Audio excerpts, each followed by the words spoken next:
So I've spent a lot of my life believing I'm here to save the world. And it was quite a while ago that someone, a wise person, said to me, Katrina, you have got to drop this Messiah complex. You aren't here to save the world. You are simply here to save yourself.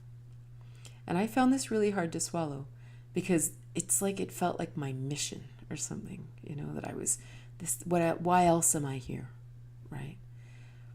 But the truth is, I'm not here to save the world. I really am just here to save myself.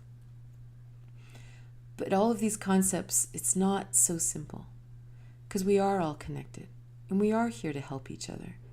It's sort of that, why wouldn't you? Why wouldn't we be kind? Why wouldn't we lift up our fellow friend and partner or whoever? But when we believe we're here to save someone, that's very condescending and egotistical, right? It assumes that we're more enlightened, we're more intelligent, we're more intuitive, we've got our stuff together, and they don't. And that's very different. As much as we may be empathic and intuitive and connected, as soon as we believe that, we're actually acting in separation. We've now separated ourselves from that person because we believe we're better than they are. We believe we have gifts that they don't have access to. And that's not so enlightened. That's not so interesting. The important thing is that to really understand, first of all, that if we're here to help anybody, it isn't going to be through our personality. It's not going to be through what we learned at a workshop. It's going to be through our presence, our awareness, our human love. It's very, very simple.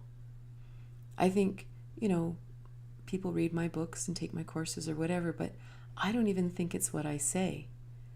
People have said to me, oh, that thing you said.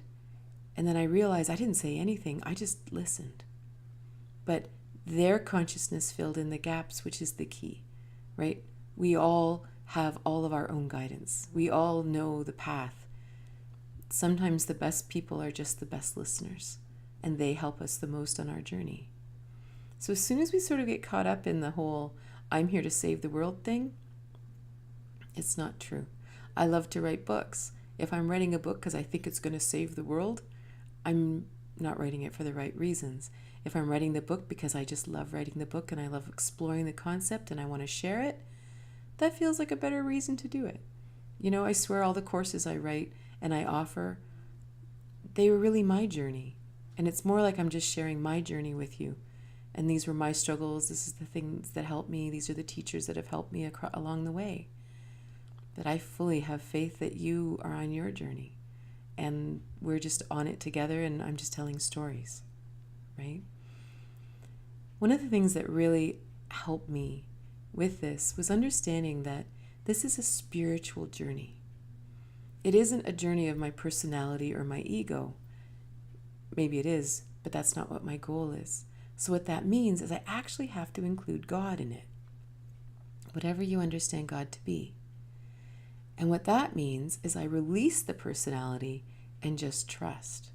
And this is a really, really big deal because then suddenly I'm not here to save the world at all. I'm just me. And I kind of release my personality and I do what I feel called to do. But I can't own it and I have no responsibility for it because it's not me anyway. Or it is me, but that's a huge weird play on words and everything. So one of the things that really helped me, and it's an exercise that I invite you to do, I read a book once called Meditation Healed My Life or something like that. And it was all about Tibetan Buddhism. And of course, they don't really share the real practice because you have to be an initiate. It's not just simply something you just dive into. But the thing that really hit me is they talked about that their goal was to relieve the suffering of the world, which again circles back to this I'm here to save the world thing. Well, I'm reading this book in downtown Toronto, sitting in a Starbucks. And where I was a very difficult place in Toronto. A lot of drug addicts, a lot of homelessness, a lot of mental illness. And I'm sitting there looking out the window, drinking my coffee, and I'm reading this about absorbing, or what I came to is it was all about absorbing the suffering of the world. And I thought, oh my gosh, this would be a terrible place to do that, right? Who knows what's going through these people's minds? Who knows what illnesses and difficulties and spiritual attachments and all these things that must be going on? But I thought, if I can't do it here, am I really doing anything at all? And I prayed about it and meditated on it, and the answer was, but you're not doing it. It's your divine self. It's your whole being. I mean, humans, we're not just physical. We truly are divine and physical. But if I try to process the world around me and save them or heal them of their suffering or relieve them of their suffering through just my physical self, obviously I'm going to go crazy, right? But if I bring in my divine and my physical self, well, that's a very different thing, because the divine aspect of me is infinite. And it's connected to the whole. It's connected to, whatever, everything that is. So this became my meditation. And it was very scary, because everything we've ever learned in sort of New Age healing circles is you need to wall off and guard yourself and all that. And that wasn't the answer here. So I had to trust that I was going to absorb my surroundings, but it was going to simply channel into the divine part of me, or God, or however you understand that. And so I did it. I sat and I trusted, and I asked for guidance, and I asked that it not get stuck in me, but that it was allowed to flow through me, that I was allowed to stay connected. And it was effortless, and it was easy, and I was able to be around people who might psychically seem scary, and it was effortless. And I think there's something about that. I think in some ways we do heal the world through healing ourselves, because there's a ripple effect, we can't help it. But there's also a way we heal the world by staying connected to everyone around us.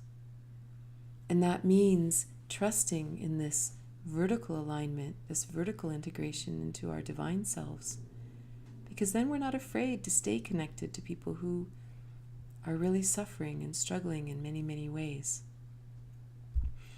And so it really helped me release this Messiah complex, because I realized I'm not here to save the world. I don't have answers that you don't have, but I am here, and I'm connected, and I'm here to help if asked. And that's a very different thing than believing you're here to save the world, because it's just you sharing your story, whatever that is.